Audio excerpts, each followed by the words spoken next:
Field Marshal Wilhelm Keitel, Hitler's yes man, and a cold, calculated military bureaucrat who issued orders that directly led to the murder of tens or even hundreds of thousands.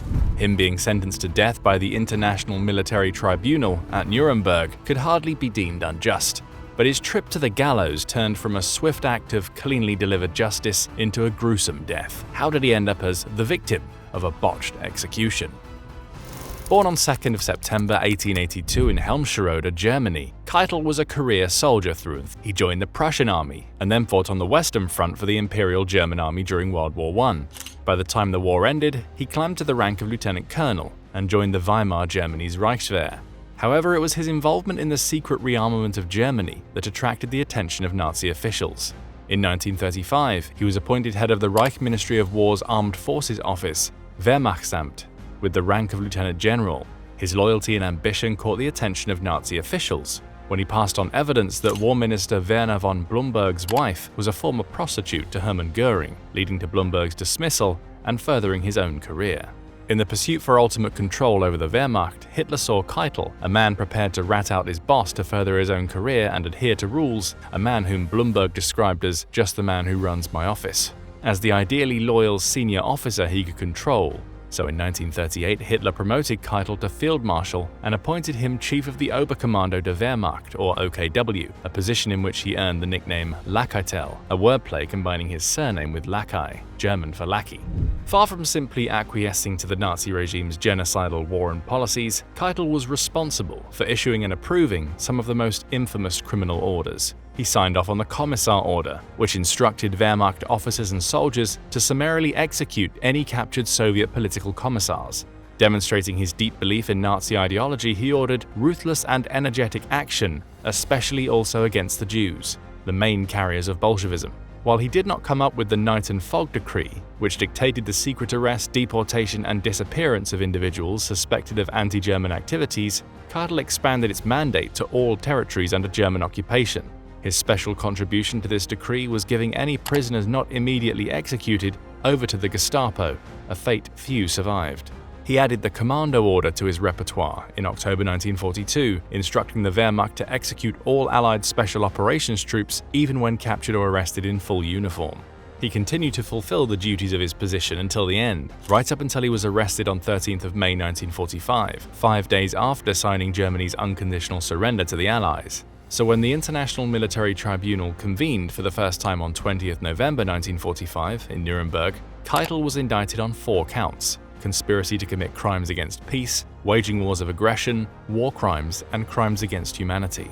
His defense, following orders, was rejected and he was sentenced to death on 1st of October 1946. 11 other high-ranking members of the political and military leadership of Nazi Germany faced the same sentence. Martin Bormann, who was sentenced in absentia as his death on 2nd of May 1945 in Berlin was still not known to the Allies at the time. Hermann Göring, Joachim von Ribbentrop, Ernst Kaltenbrunner, Alfred Rosenberg, Hans Frank, Wilhelm Frick, Julius Streicher, Fritz Sauckel, Alfred Jodl, and Arthur Seyss-Inquart. The executions were scheduled to be carried out in that order, with Keitel right behind Ribbentrop on 16th of October 1945 in the gymnasium of the Nuremberg Palace of Justice by US Army personnel. So who was the professional and experienced executioner the US Army picked for such an important job? Master Sergeant John C. Woods was, by many accounts, neither of those things.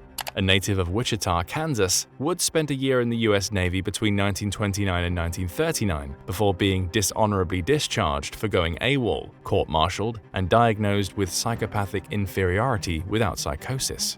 He was allowed to enlist in the US Army when America joined the war, presumably because no one bothered to check his prior records.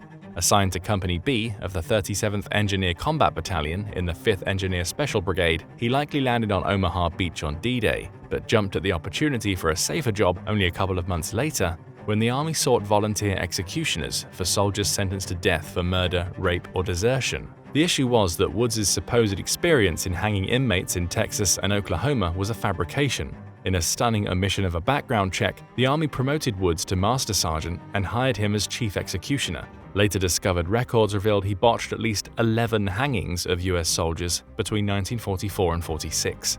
But how does one even manage to make such a mess of a hanging, more easily than one would expect? When the time came to hastily convert the gymnasium within the Nuremberg Palace of Justice into an execution chamber, Woods and his assistant executioner, MP Joseph Malta, set the stage for a gruesome spectacle. By 1 a.m. on 16th of October 1946, everything was ready for the executions to begin. With Goering choosing to off himself by biting down on a cyanide capsule the day before, Ribbentrop was first in line to the gallows. At 1:11 a.m., Ribbentrop was led up to the gallows. Woods tightened the noose around his neck and positioned him over the trapdoor. After Ribbentrop said his last words, MP Malta pulled the lever. The rope swung back and forth with a creak. All seemed to be proceeding according to standard procedure. A few minutes later, Keitel entered the gymnasium. As he ascended the 13 steps to the gallows, he remained stoic, his demeanor betraying little emotion. Witnesses noted that he maintained a military bearing until the end. Once at the top, his hands were bound and a black hood placed over his head. Woods then positioned the noose around Keitel's neck. When asked for his final words, Keitel exclaimed, "I call on Almighty God to have mercy on the German people. More than 2 million German soldiers went to their deaths for the fatherland before me. I now follow my sons. All for Germany." At 1:20 a.m., Malta pulled the lever, but instead of a short drop and a sudden stop, the onlookers were treated to the sound of Keitel's head slamming against the trapdoor and then the sides of the rope wildly swinging about. Woods had made the trapdoor too small. When Woods and a doctor went behind the curtain below the gallows, it was clear the rope was set too short.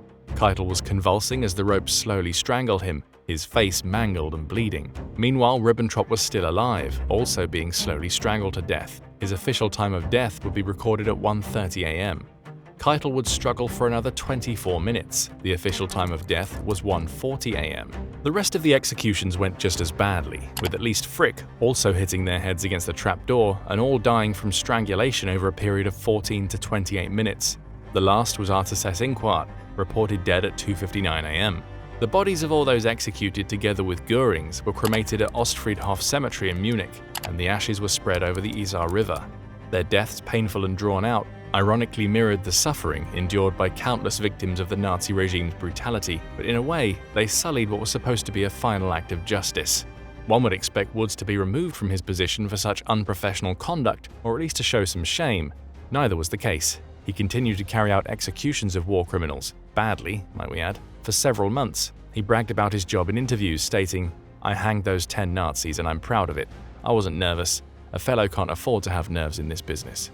After his services as hangman were no longer needed, Woods was reassigned to the 7th Engineer Brigade, stationed on Enuitak Atoll, Marshall Islands.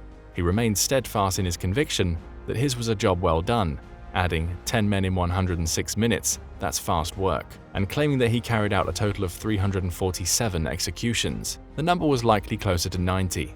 He continued to make such claims right up until his own grim but ironically quick death by electrocution on 21st of July 1950 as he was changing a light bulb or standing in a pool of water. Well, that's it. We hope you enjoyed our video. Leave your thoughts in the comments and remember to like and subscribe and hit the notification bell for more fascinating history content. If you are unaware of the role and fates of female Nazi concentration camp guards, or just want to learn more about the Nuremberg trials in general, you can check out the videos we already did on those topics by clicking the link in the description. Thanks for watching, and until next time.